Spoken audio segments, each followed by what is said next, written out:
diri kalau misalnya ada ancaman dari luar gitu loh. Jadi itu sifat reaksi dari diri terhadap situasi yang menurut mereka tuh itu ngancam mereka gitu. Perasaan pusing dan juga tertekan. Sebuah respon dari psikis kita yang membuat kita menjadi khawatir, gelisah, tidak nyaman. Kondisi di mana saya merasakan gangguan dalam hidup saya yang dikarenakan banyak hal. Perasaan yang kita miliki saat kita berada di bawah tekanan yang banyak.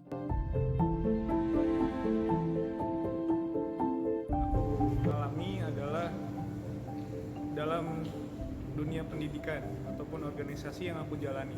Umumnya permasalahan saya mengenai kuliah, keluarga, atau soal teman kan. Sebagai mahasiswa itu mungkin tanggung jawab dalam menyelesaikan tugas-tugas mungkin dari kampus, dan juga kayak tekanan dari keluarga juga ada. Karena perasaan kita sendiri biasanya karena kita merasa tekanan yang kita hadapi nggak sesuai dengan kapasitas yang kita miliki, maka kita akan merasa berada di bawah tekanan dan menyebabkan stres.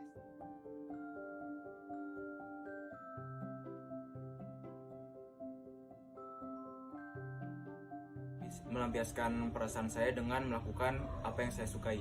Contohnya seperti hobi saya.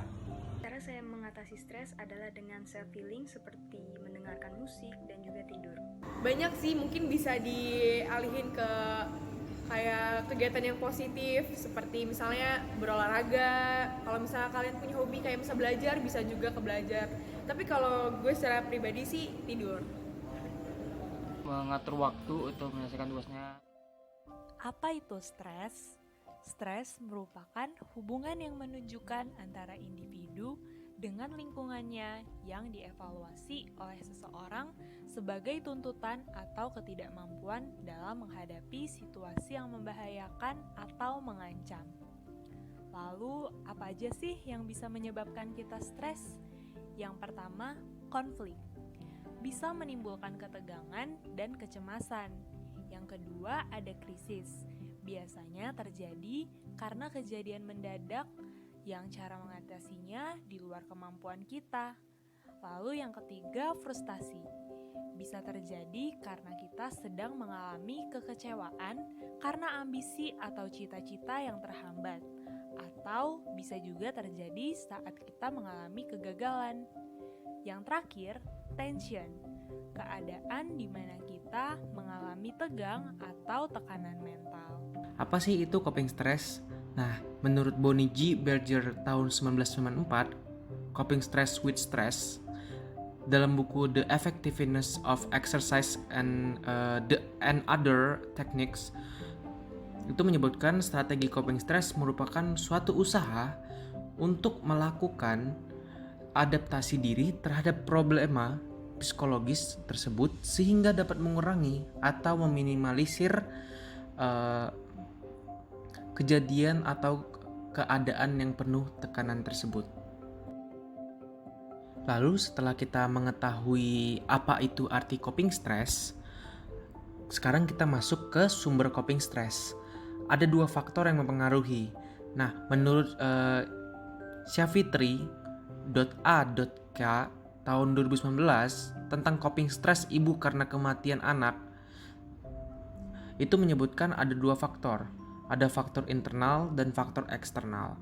Faktor internal itu termasuk di dalamnya adalah high coping yang biasa dipakai seseorang dalam kehidupan sehari-hari dan kepribadian dari seorang tersebut. Lalu untuk faktor eksternal termasuk di dalamnya adalah ingatan pengalaman dari berbagai situasi dan dukungan sosial, serta seluruh tekanan dari berbagai situasi yang penting dalam kehidupan. Sekarang kita masuk kepada rincian dari internal dan external coping resources. Pada internal coping resources terdapat sikap optimis, yaitu adalah mood positif, menilai diri dapat mengatasi masalah dan juga bisa dapat fokus pada problem solving. Lalu yang kedua, ada psychological control, yaitu bagaimana kita memiliki daya juang, emotional well-being, dan peningkatan fungsi kognitif. 3, kita punya self-esteem, yaitu adalah harga diri yang ada pada diri kita ketika kita bisa coping stres kita. khususnya untuk stres yang tingkat rendah. Lalu yang keempat ada ego strength, yaitu di situ terdapat kepercayaan, kedapat diandalan, dan juga kurangnya sifat impulsif. Lalu yang kelima, kita dapat self confidence, yaitu adalah rasa yang easy going dan juga rasa percaya diri. Itu dapat menimbulkan coping stress. Lalu yang keenam ada sense of coherence, yaitu dimana korelasi dalam hidup kita sangat baik antara segala sesuatu, seperti kita dengan orang lain dan juga kepada agama. Hal-hal tersebut dapat memberikan sumber kita untuk bisa melakukan coping stress.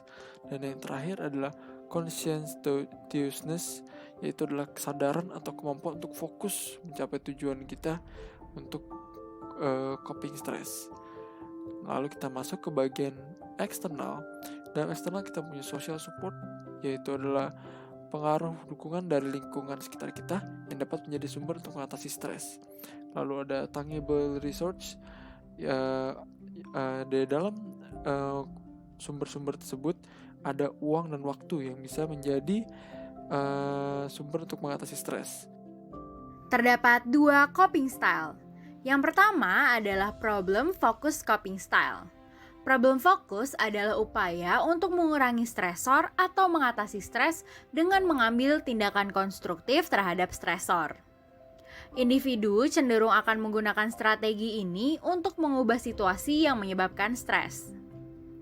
Yang kedua adalah emotion focus coping style.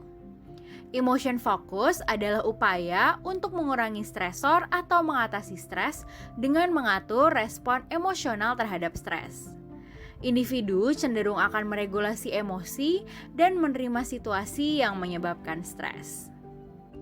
Maka dari itu, ada beberapa kegiatan yang dapat kita lakukan untuk mengurangi ataupun mengelola stres. Yang pertama adalah enjoyable activity. Enjoyable activity adalah kegiatan yang dapat mengurangi stres dengan cara yang sangat menyenangkan. Sebagai contoh adalah aerobik. Yang kedua adalah predictable activity. Predictable activity adalah kegiatan yang berinteraksi dengan lingkungan. Maka dari itu, individu akan lebih terkoneksi dengan lingkungan sekitar maupun alam. Sebagai contoh, kegiatan ini adalah bersepeda ataupun jogging. Yang ketiga adalah competitive sport. Competitive sport adalah kegiatan yang bisa menghindari perasaan negatif dan juga mood swing. Sebagai contoh, competitive sport adalah bermain futsal, bermain basket, maupun bermain badminton. Kegiatan-kegiatan ini dapat kita lakukan selama 20-30 menit dalam sehari di dalam 1 minggu. Selain itu, ada beberapa teknik yang dapat kita lakukan untuk mengurangi stres maupun mengelola stres. Yang pertama adalah teknik somatik. Teknik somatik ataupun fisik ini berfokus kepada physical symptom yang dirasakan oleh individu ketika mengalami stres. Hal-hal tersebut bisa berupa migrain, otot tegang, maupun hal-hal yang lain. Maka dari itu, kita dapat melakukan massage, yoga, atau physical exercise lainnya. Yang kedua adalah kognitif. Teknik kognitif ini berfokus kepada pikiran dari individu. Maka dari itu, hal-hal yang dapat kita lakukan adalah meditasi ataupun hipnosis. Yang ketiga adalah teknik behavioral. Dalam teknik ini, kita berfokus pada perilaku individu.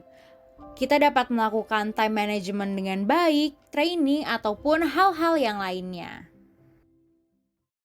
Berikut ini adalah kegiatan-kegiatan yang kamu bisa lakukan untuk mengurangi ataupun mengelola stres.